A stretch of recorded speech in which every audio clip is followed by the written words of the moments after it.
And I'm kind of shocked. Hey there, Marcy, with an IE and not a Y. Yeah, he asked a big question. I've done a specific time search for JD Vance, is what I've done. And let's flip it around, Marcy, honey. He is asking this question. This is April the 5th of 2022. And his question is, are you a racist? That is right out there in your face. Yeah. Thank you, Marcy. This is really strange. I have 0 people watching and 0 whatever. Isn't that weird? That's really weird. I want you all to listen to this. I have never had anyone be so bold. I've never heard of anyone being so bold as to come out and literally ask that question. Yeah, let's listen to it. You all, we're gonna do it. JD Vance, honey, I'm gonna zoom on you. We're gonna turn you up, JD Vance, honey, because you asking a question that I've never heard asked before. That takes a lot of boldness to ask that question. It really does. That's okay, Marcy, honey. It can be you and Gina, honey. We can do it. Yes, because some people been giving you a bad time. They've been giving you a hard time on the live stream. I don't know what they're saying to you, but they get you wound up as if you ain't got enough on your plate. Truly, it's truly as if you ain't got enough on your plate. Let's listen to the big question that he has popped. Let's look at it, you all. Are you a racist? Do you hate Mexicans? The media calls us racist for wanting to build Trump's wall. They censor us, but it doesn't change the truth. Joe Biden's open border is killing Ohioans, with more illegal drugs and more Democrat voters pouring into this country. This issue is personal. I nearly lost my mother to the poison coming across our border. No child should grow up an orphan. I'm JD Vance, and I approve this message because whatever they call us, we will put America first. America's first conservative. Shalom, Zazie. Batty Bat. I am so glad Rosie's back now. Her eyes are not so massive. She's actually been resting all day long, is what it does. This movie sucks, bro. Yeah. Let's hear him. Let's hear him one more time. You just tuning in. He's asking that question. I see 666 at the top when he asked that, when I looked up there. I want you all to hear what he asked. Are you a racist? Do you hate Mexicans? The media calls us racist for wanting to build Trump's wall. They censor us, but it doesn't change the truth. Joe Biden's open border is killing Ohioans, with more illegal drugs and more Democrat voters pouring into this country. This issue is personal. I nearly lost my mother to the poison coming across our border. No child should grow up an orphan. I'm JD Vance, and I approve this message because whatever they call us, we will put America first. Are you a racist? You're going to put America first. I don't know why Rosie got scared. It probably was the big dog. This is videos. I'm trying to pull up these videos of JD Vance. He's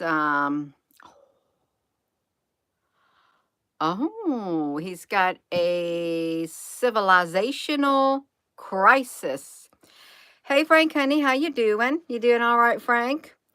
You can't wait, Marcy, honey. So people going to be voting for Kamala. I like all those different colors that a chameleon can make. I love it. Oh, dear goodness gracious me. I want to see what JD Vance has to say about a civilizational. Thank yous before getting to my Here we go. remarks. First to Johnny and to this wonderful organization, which I think is so important in the conservative movement. It's wonderful to be here. Thank you for having me. Thank you for letting me offer some thoughts and remarks to help kick off this conference. I want to thank our...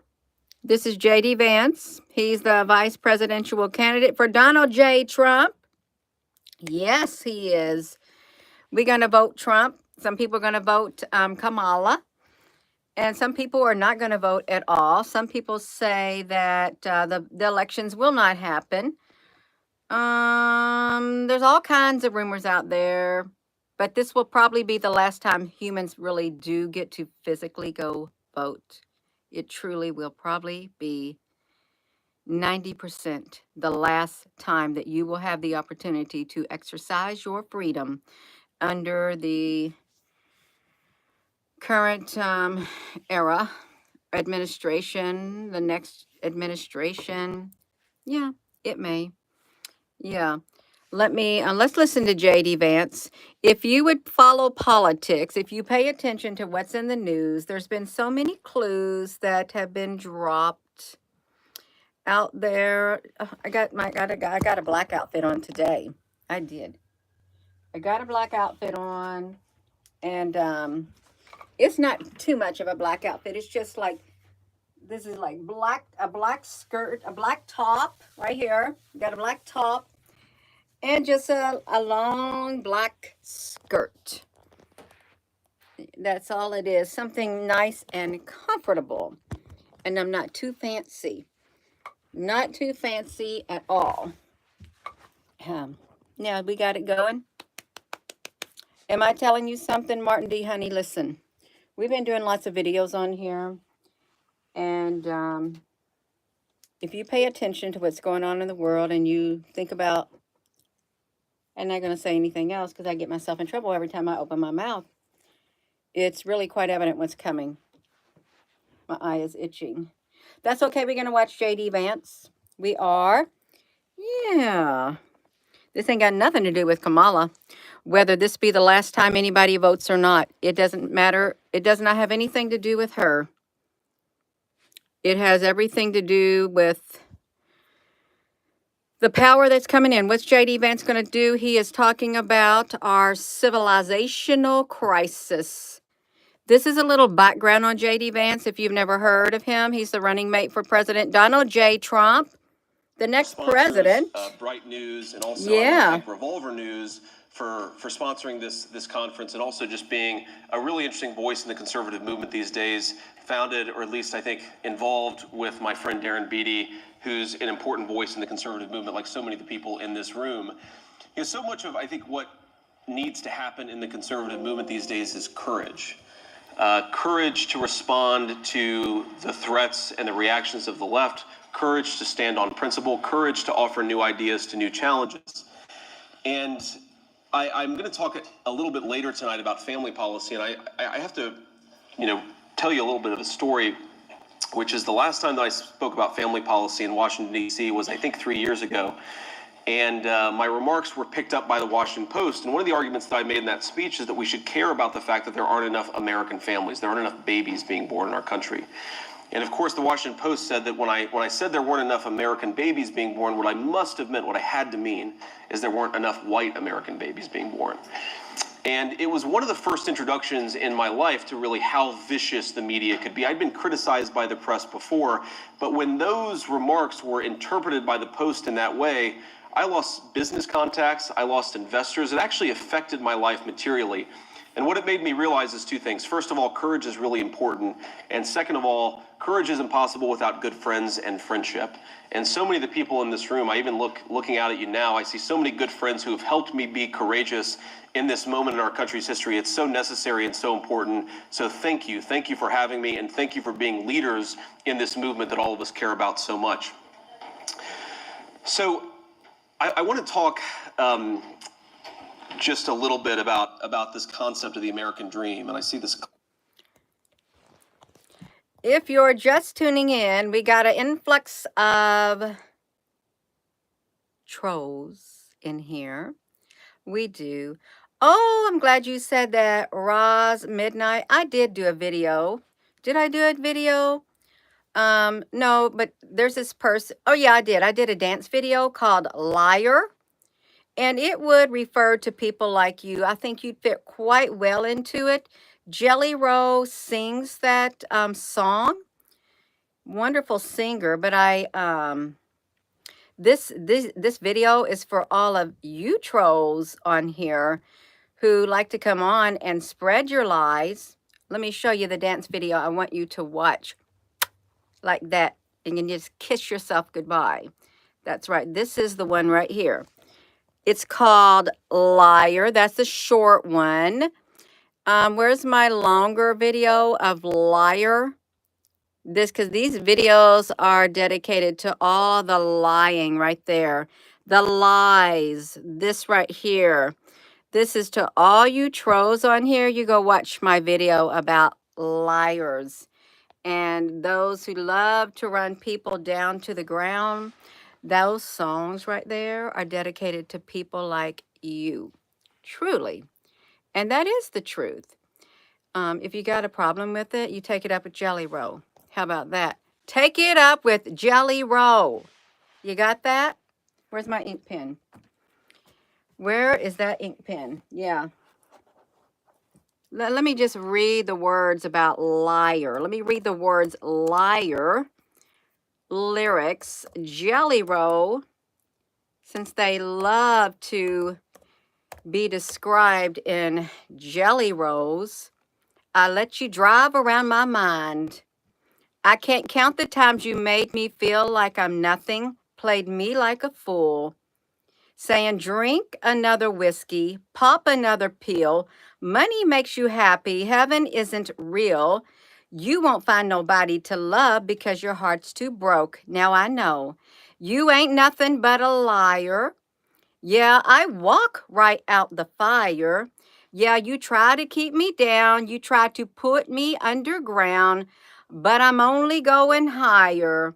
In my bed when I can hear you in my head, in my bed when I'm dreaming. You try to be my friend, but you're blowing smoke. Oh, and now I ain't scared of telling you where you can go, 'cause I know you're nothing but a liar. You burned me one too many times, like a devil in disguise, hiding your true colors. Just leave me alone. Keep leading me on. You ain't nothing but a liar. All you trolls, I want you to go watch my video where I dance to. Where's that dance video? It's a liar. You ain't nothing but a liar. That's why I did that video, for all those people who like to come out and lie and troll and try to run others down to the ground. That song is truly dedicated to those type of people who have tried to run us down all of our whole entire life. Yes, you go watch that. Just watch the short one. You ain't nothing but a liar, you trolls. And I dance it with a passion. I really do. I put my whole heart in it, in expressing how much the darkness that you follow. There you go, right there. You'd like to tell lies. You've already been found out by Jelly Roll. You have. Where do we at? We're going to watch J.D. Vance. That's right. You hate the right. Well, I'm sorry. You're not going to go to heaven with the hate in your heart. Y'all got to find my ink pen. Hold on right there. Let me find my ink pen. We got the trolls wound up. Where is that ink pen? Well, I can't seem to find it. I'll just have a yellow pencil. Although I'd rather have it permanent. We're going to listen to our wonderful running mate, Donald J. Trump. It's J.D. Vance. Wonderful running mate. Let's hear what he has to say. Clock staring at me like a ticking time bomb. So I'll try to be short in my remarks. I didn't have too much to drink, so I should be able to keep on time tonight.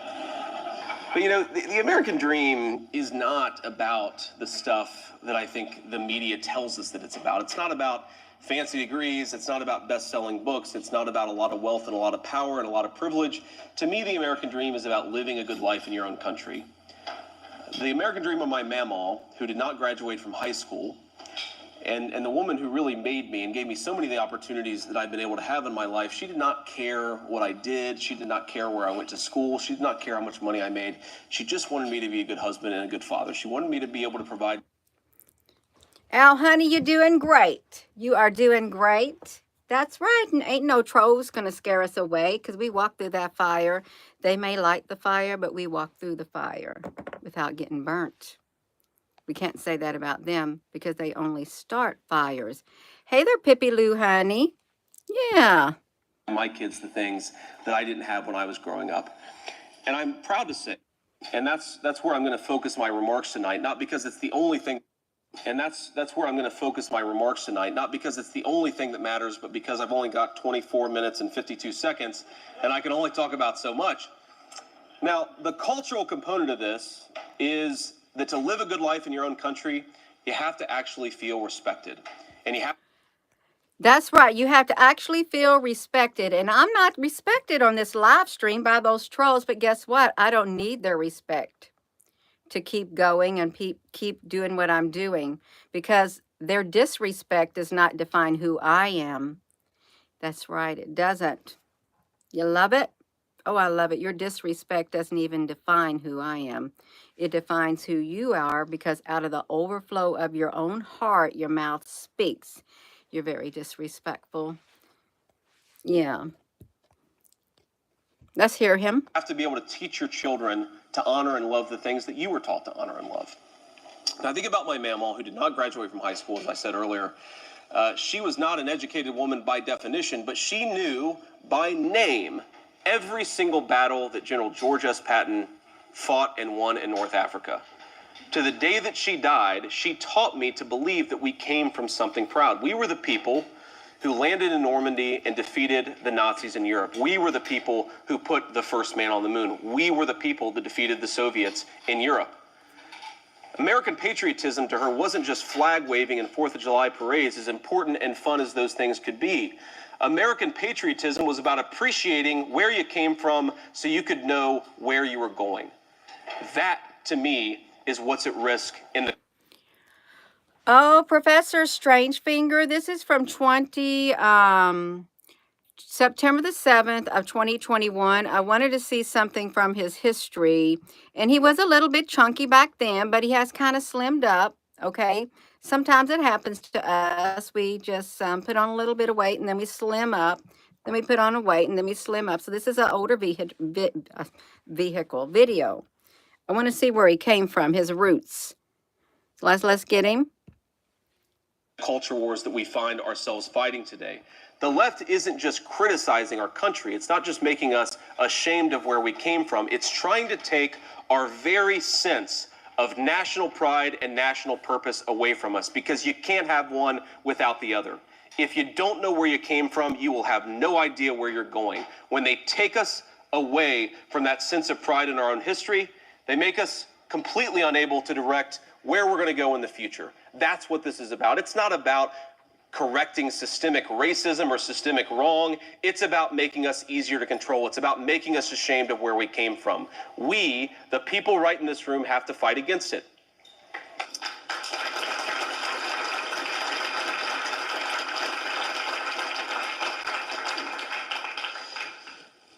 But I have to be honest with you, the culture war that we fight in this country, I worry that many conservatives, even many conservatives in this room...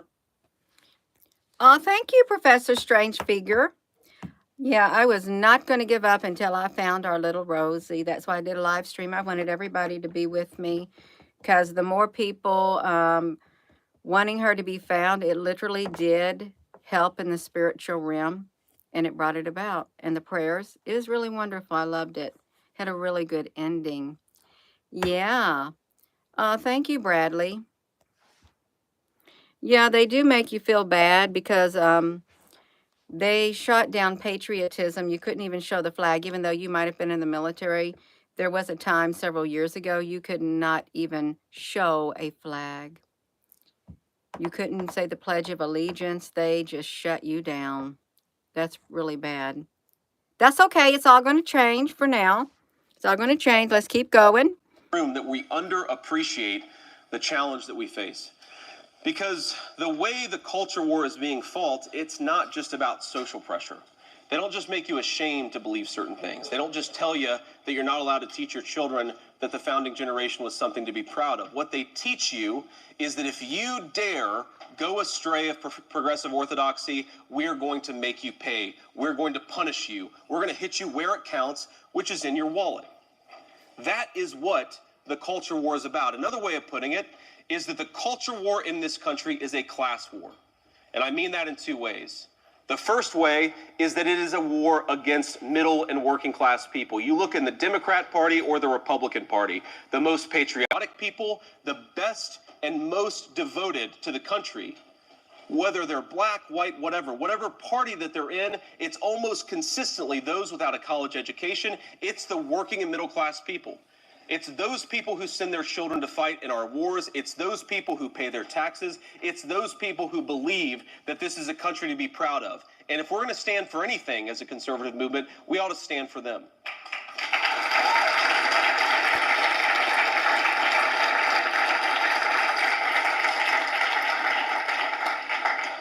But we can't just stand for them by fighting the culture war as we've understood it, because the second way in which this culture war is a class war is they mean to hit us where it hurts. Now, I mentioned earlier, I lost business contacts. I lost investors when the Washington Post published what I think was a libelous claim against me. But it mattered to me. And nobody should cry about me. Nobody should tell a sad story about me. I've had a very good life, and I'm not going to complain about it. But think of the middle-class people who are affected by this culture war on traditional American values. Think, for example, about the cake baker that we all hear from Colorado, who I think is now on his third litigation pathway to the U.S. Supreme Court just for refusing to bake a cake that has messages that are against his faith. For simply refusing to put the words that he's supposed to put on a cake, they are taking him to the Supreme Court now, I believe, for the third time. That is an economic war as much as it's a culture war. Think about the ways in which to even participate in polite society, you have to say the right things. You have to talk about these issues the right way. Now, I remember even 15 years ago, the proper way to talk about sexuality and gender was you had to be respectful of gay and lesbian Americans, LG. Then it became B, bisexual, T, transgender. Now, every time you see people's profiles or Twitter accounts, it's LGBTIAQ+, which I don't even know what the hell that means. The plus is actually, the one thing I'll say to our progressive friends is thank you for adding the plus so we don't have to learn any more acronyms. My God. But think about what this actually means to a working and middle class kid living in this country. If you don't say the right things, if you don't speak the right words, then you are not welcome in polite society. You can't even work in some of our country's most elite companies unless you say the things that they want you to say. Now, I got a good friend, I expected to be here tonight, but he unfortunately wasn't. He's going to talk about his friend. I hope it's the friend that people have been talking about. I don't even know his name. If you're on here, welcome. Please give the video a thumbs up. This is J.D. Vance. This is a little history of J.D. Vance from September the 7th of 2021. I don't know too much about him. I would like to know a little bit more for the person I'm voting for, because he's on the ticket with Donald Trump. And if you're voting for Donald Trump, that's great. If you're voting for Kamala, that's great. Okay? Just exercise your right to vote, because I'm 90% certain this is going to be your last time you will ever be able to vote as a human being. You better make it a good one. Yeah, you better make it a good one. Unable to make it. He's a brilliant political scientist, and a couple years ago he sent me a tweet from Elizabeth Warren's presidential Twitter account. And it said, "We stand with all LGBTQIA plus people plus two-spirit individuals." Now, I can tell you, I've spent probably 15 minutes of my life trying to understand what two-spirit means. I still do not understand what it means. But I remember that because he sent me this tweet, and he said, look, and he's a gay man, he said, look, we just wanted to be left the hell alone. I don't even know what two-spirit means. Don't blame us for this. Blame the progressives. This is not my fault. But think about what this means for a kid who comes from a working or middle-class family who has not been trained how to speak the way the progressives want you to speak. I believe it was the comedian Kevin Hart, very, very funny black comedian a few years ago, who lost his show. I think he was supposed to host the Oscars or the Grammys or something. He lost it. Great economic consequence to himself. The reason he lost his show is because he had said something anti-gay when he was 17 years old. Now think about what this is. It's not just you're not allowed to say these things, it's that you'll face economic consequences if you do. Who published something on Facebook after February of 2021. It was something pro-Trump and critical of the new President Biden. And he had a few of his Facebook friends who called a few of their Facebook friends, and they got 10 people to call his employer and try to get him fired. This is a middle-class guy in Middletown, Ohio. Think about what that means to that guy. To even speak his mind in his own country, in the country that his parents and grandparents built, he's going to get fired for it. Economic penalties and punishment for daring to speak about who you voted for in what is supposed to be the greatest constitutional republic in the world. David C., yes, he did say that. J.D. Vance, back when, I don't know the exact time, he said what you said. He would vote for his dog, then vote for Trump. He did say that. And they called him on it. Well, now he's changed his mind. He flip-flopped. Isn't that what all politicians do? They flip-flop. When you're put in a corner, you'll get, when you get pressured, and you get under pressure, I'm sure you too, and so a lot of other people, when you're cornered, you're going to be changing your mind. Oh, well, I didn't mean that. I changed my mind. I see the light. I saw the light. That's right. He saw the light. Culture war is a class war. It is a class war against the people that we represent and we defend, and that's why we've got to fight it.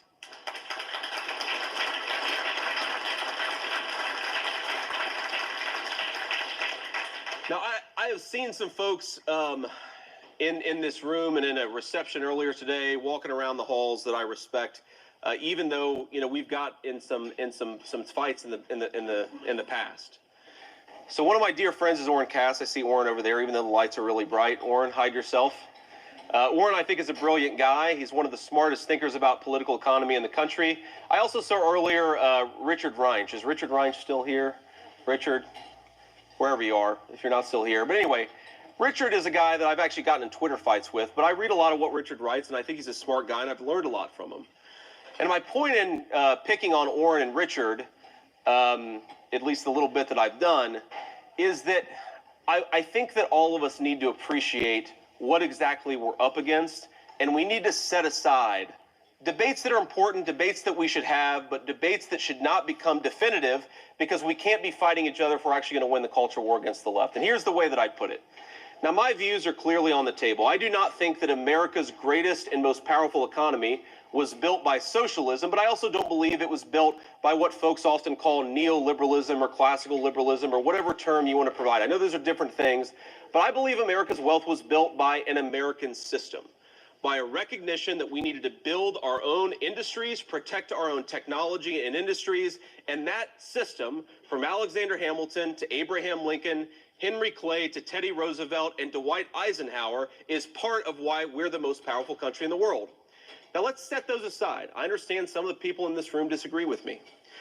I'm going to make an appeal that you should agree with my view on a lot of these topics, not because I'm going to agree with you that the American system was more important than Hayek or Bastiat or any of these important intellectuals.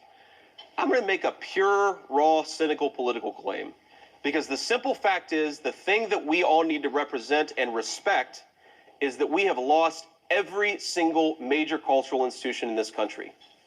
Except that, think about it.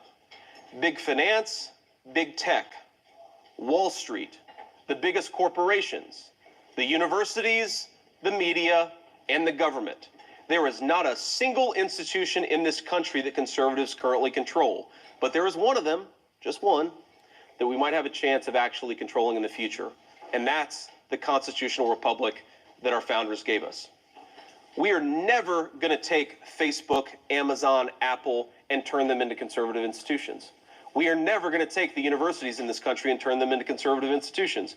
But we might, if we work hard and we make good arguments, we might just be able to control the democratic institutions in this country. And so if you don't agree with me for political economy reasons, my argument is that we need to fight woke capital, woke corporations, and the governments that enable them, because we can't win anywhere else. This is a raw fact of cynical politics. If we're not willing to use the power given to us in the American Constitutional Republic, we are going to lose this country. You're going to lose the country if you can't use your power in the constitutional thing. That's what he says. Not the people you talk to, but you don't know. You're kind of lost. There's a lot of people feeling kind of lost with what's going on in the world. The politics are really wild. They are. I've never seen anything um, escalate the way that all of this stuff has done. Just within the past, I don't know, maybe you have the goat, the pet goat, where Bush is sitting there and he's reading the book to the children. And you have that stuff. Then you have the race to Baghdad. We were in Hawaii. My husband was in the military. And that's all the news showed. The race to Baghdad. They made it a great big drama. How fast the troops can get to the Baghdad. And the burning of the oil fields by Saddam Hussein. It was really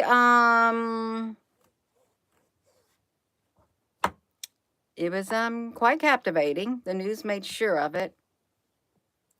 If it's boring, they ain't got nothing to share. See, they really gotta spice everything up. And war is a terrible thing, no matter what type of war it is. Somebody's always going to get hurt. But sometimes war is inevitable in many different ways. It is. You've got to be able to stand up, really. And if this country can not unite together and put our differences aside, you're not going to have a country, because guess what's going to happen? You will have a one world thing, and it will be governed by a one world whatever. You'll still have your own countries, but if you can't solve your own problems, that's when the other hierarchy thing steps in.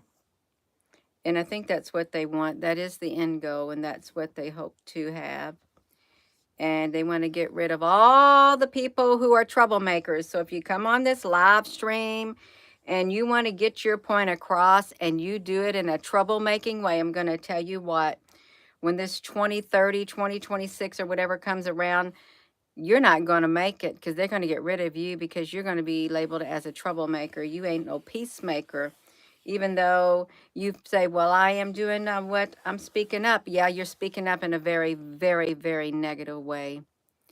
And they're going to make sure in the future that the people who come, like on the live streams, the people who literally come and spread hateful speech, unkind words, the troublemakers, they're going to get rid of you. I'm just going to tell you right now, you just might as well realize that.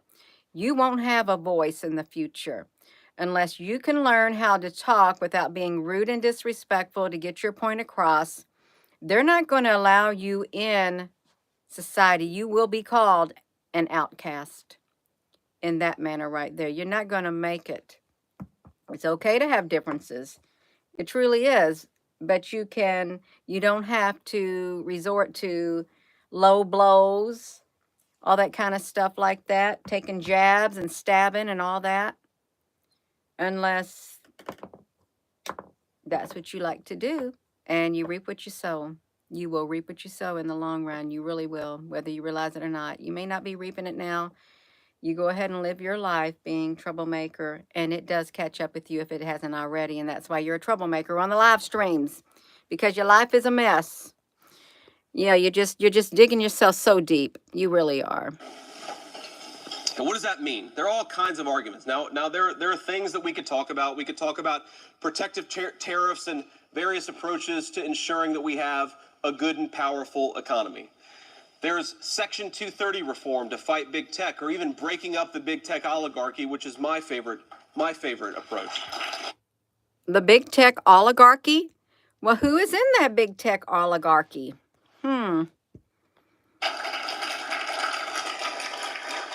There are all of these things that we could talk about to minimize the control of the most pernicious institutions in our society. But the thing that I want to talk about, the institution I want to take aim at today for the remainder of my remarks, is I want to take aim at the left, specifically the childless left, because I think the rejection of the American family is perhaps the most pernicious and most evil thing that the left has done in this country. Now, let me ask you a question. I'm going to get in trouble for this. This isn't being recorded, is it? Go on, you're in Broadcast trouble live? already. You get me in trouble on my live stream. JD Vance, you get me trouble on my live stream for even letting people hear what you got to say. So you already got yourself in trouble. That's all right. I'm going to get in trouble for this. Yeah, you but I'm going are. to ask the question anyway. Go ahead. Separate Hillary Clinton, Bernie Sanders, and Joe Biden, the three elder Democrat politicians who have run for president before, except for Biden, may not run for president again. Consider all. Did you hear exactly what he said? Except for Biden probably won't run for president again. He said this on September the 7th of 2021. How did he make such a predictive statement like that? Who probably won't run for president again. September the 7th of 2021. That's right. That's right. Now, nothing really happens by accident in politics. It doesn't. And sometimes politics is like a soap opera. And we're just sitting back, analyzing and watching and just, having fun, watching them and stuff. It is fun. It is. But it's serious because people's lives are at stake. They are. He was in trouble from when he utilized the funds to expand. Yes. Yeah, so he knew. Let's see what else. He's going to get himself in trouble. What's he going to get in trouble for saying? Hillary Clinton and somebody, Joe Biden and somebody else. I can't know who it was. All of the next gen of the Democrat Party. If you go on any of these prediction markets, they'll tell you who's most likely to win the Democrat nomination. Oh, did you see that? If you go on these prediction markets, it will tell you who's most likely to win the next election.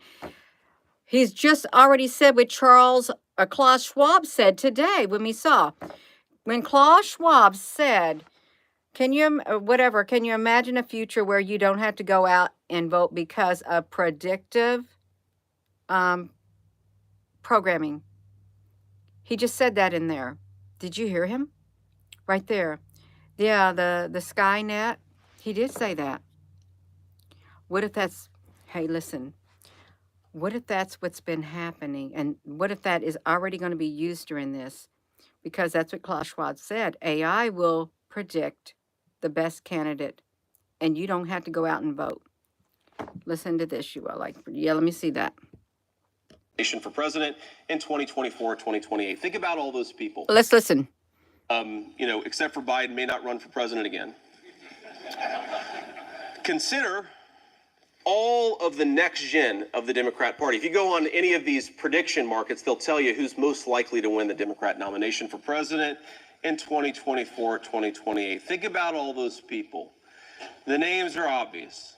They're well-known people. Kamala Harris, Mayor Pete Buttigieg, who's now the Secretary of Transportation, Cory Booker, AOC. Think all these people. They're different. They come from different walks of life, different parts of the country. What is the one thing that unites every single one of them? Not a single one of them has any children. And why is that? Why have we let the Democrat Party become controlled by people who don't have children? And why is this just a normal fact of American life? That the leaders of our country should be people who don't have a personal and direct stake in it via their own offspring, via their own children and grandchildren. I'm going to vote for Trump. I've always voted Republican. I have. Do I like everything he stands for? Do I like to hear his raspy voice at times? No. I don't agree with how he gets his message across, but it's not for me to agree. He's his own individual.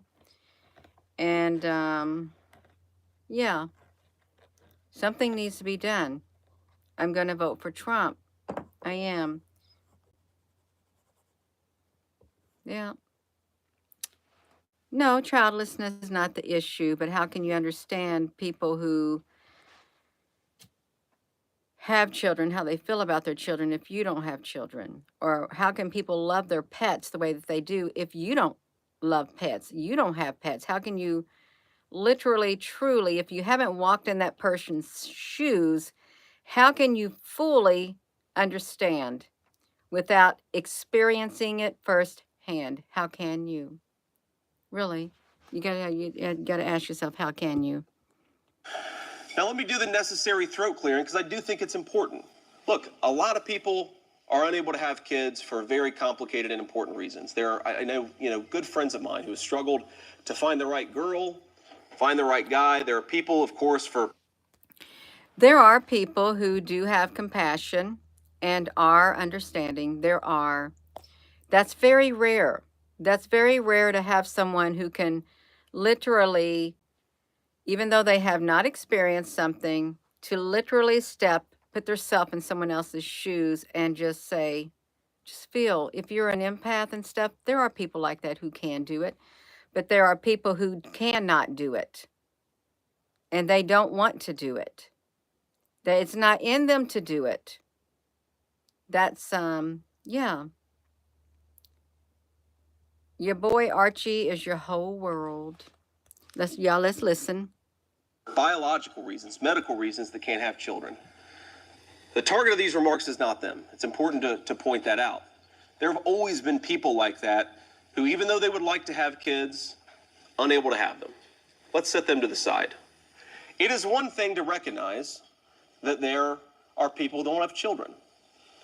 It's one thing to recognize that there are people who don't have children through no fault or choice of their own. But it's something else to build a political movement invested theoretically in the future of this country when not a single one of them actually has any physical commitment to the future of this country.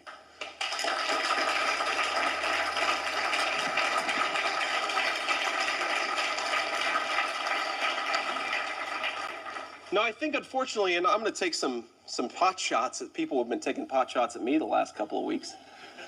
It's honestly true of a lot of folks in our press and in our media.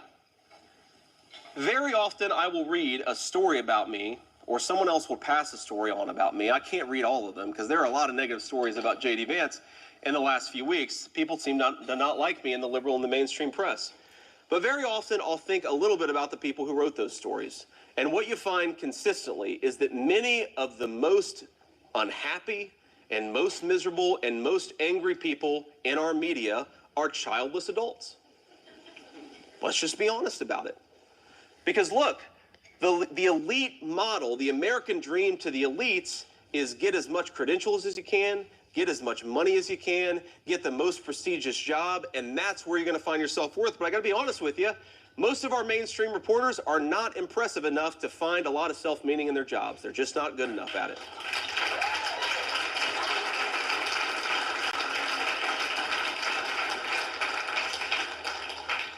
Thank you for clapping at that. I've never heard half the stuff that he is saying, so it's interesting to get a little bit more insight into him. It really is, and I can see Professor Strangefinger. Let me see what you said, Professor Strangefinger. He is opinionated. A lot of people are more opinionated than others, and we too are opinionated in our own rights. Yeah, so it's interesting to see where he's coming from. It really is. Here's the problem with him. He tells too much. He tells too much. But what about the other party? Are they as open and as transparent as he is right here? Are they? Is Kamala Harris as open and transparent as J.D. Vance? He's literally telling a little bit too much about himself. He really is. Gina, do you do that? I am guilty of doing the same thing. I tell way too much about myself. I have in the past, and I still do. I've literally kept that down a little bit. Some people are way too open for their own good. He's a little bit way too open for his own good, but if it's out in the open, you can't say that he didn't say it. You put it all out there, lay it all out. That's who you're getting. That's how you have to look at it.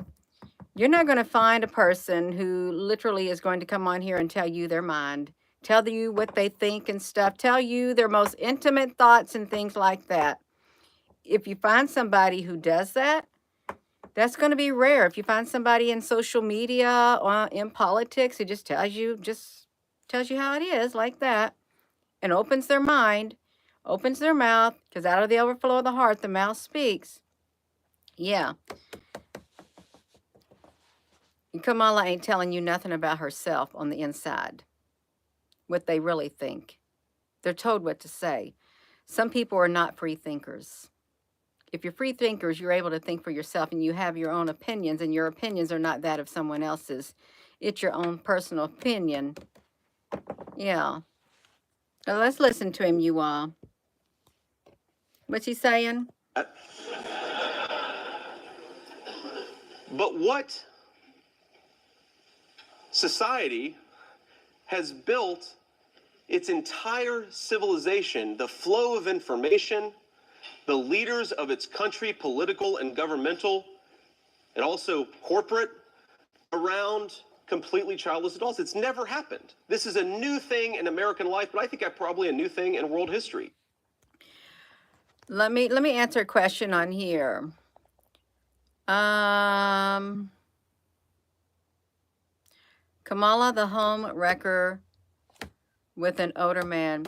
Now, I can speak as a child with my brothers and sisters when we were little. My mom and dad would go over to my dad's friend's house and we would go with them. Well, the man, he had a child, but the other woman never had a child, and their children were, his child was like split up time and time with the parent of the whatever.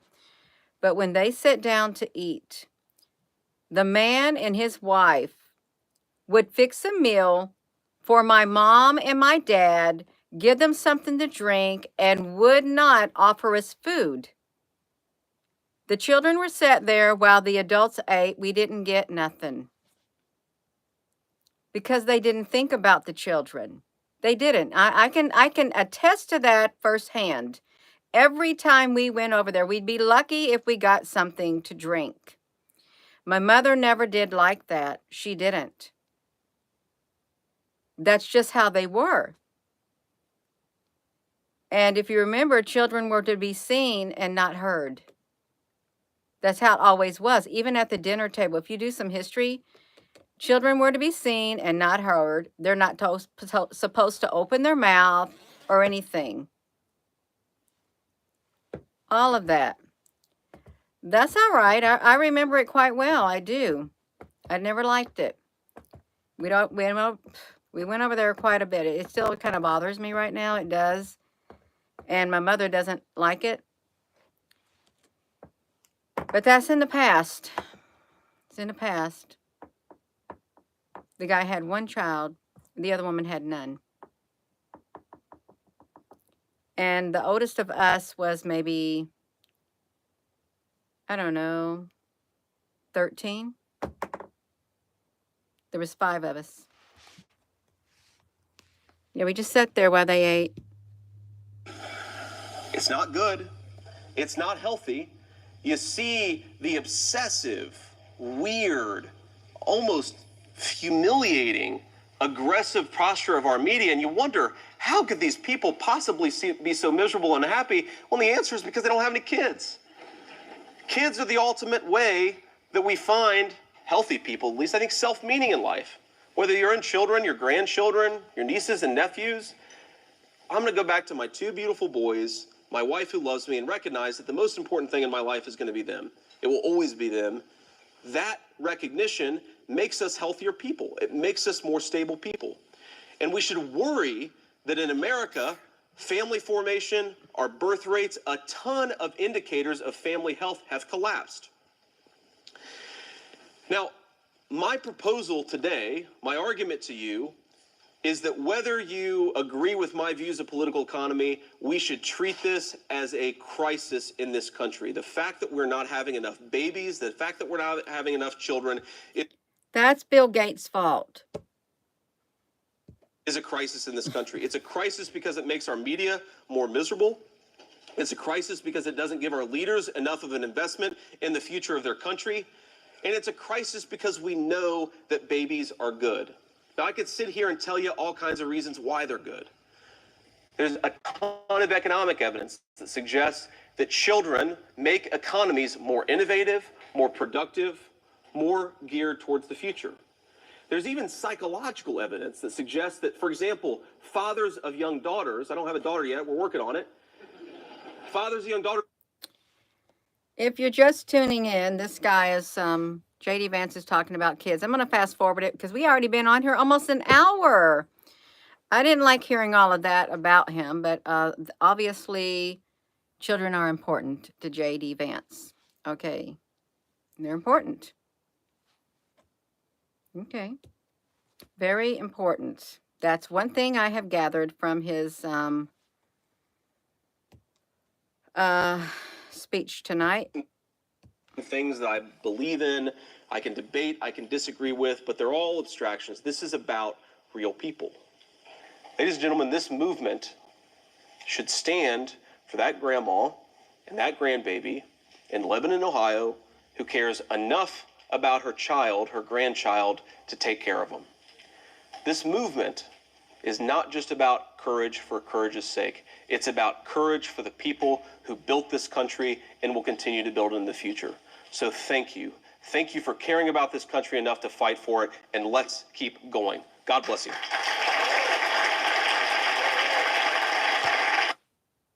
You cared enough about the country to fight for it. That's right. Kamala. I don't remember that one. Fresh to death. Fresh to death. Yeah. There's a lot of people who get confused in some way. They do. There's a reason they're confused is because what's put out there for us to consume with our ears and see with our eyes is meant to cause mass confusion. It is, and it's happened over the years. It's been ingrained and all of that. It's all right. We are resilient. We'll find our way. Every person on here will be able to find their way through the confusion sooner or later. They'll wake up and they'll be able to find their way. It's not the end. It's not the end. There's always hope, even though it might seem like a hopeless situation. It might, but it's all right in the big scope of life. Just carry on. Politics are going to be very nerve-wracking and opinionated and kind of not too nice and stuff like that. Just like some people who come around and they're like that too. You just got to keep going. Don't give up who you are on the inside. Don't let bad talking people make you feel less of a person than you. No. Because they're meant to tear you down. Don't let them. Don't let them. Stand your ground, you all. You can do it. We're going to go. That's J.D. Vance with the Intercollegiate Studies Institute. Our civilizational crisis. The whole earth is under a civilizational crisis because they're going to have a reset.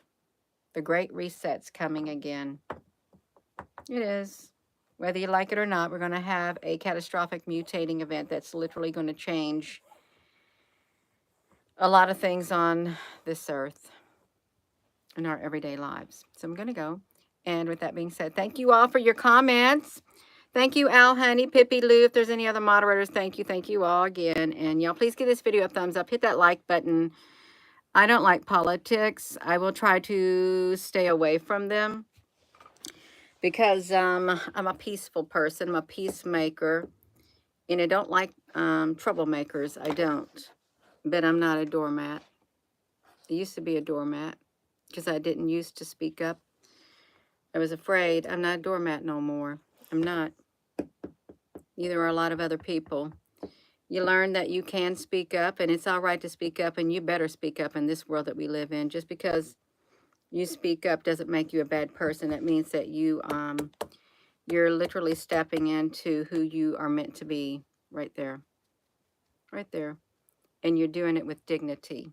You're doing it with dignity. You don't have to stoop low like some people who want to pull you down. No, they're not going to pull you down. Don't let them. I'm going to go, you all. So with that being said, hello, wherever you are in any part of the world. Hello. From my heart to yours. Love you. Have a wonderful rest of your afternoon. It's 5:43, you all. You can do it. You're so welcome, Al Honey. Pippi Lou, we got it. Al Honey, I don't ever know what I'm going to do. I did look over at the observatories in Hawaii and I didn't really see much. I didn't. I don't know. I never know what I'm going to do. It's whatever I feel led in my spirit. Yeah, because I just spontaneous. Yeah. Thank you, Scrody. I'm going to go, you all. Oh, you're so welcome, Professor Strangefinger. Yeah.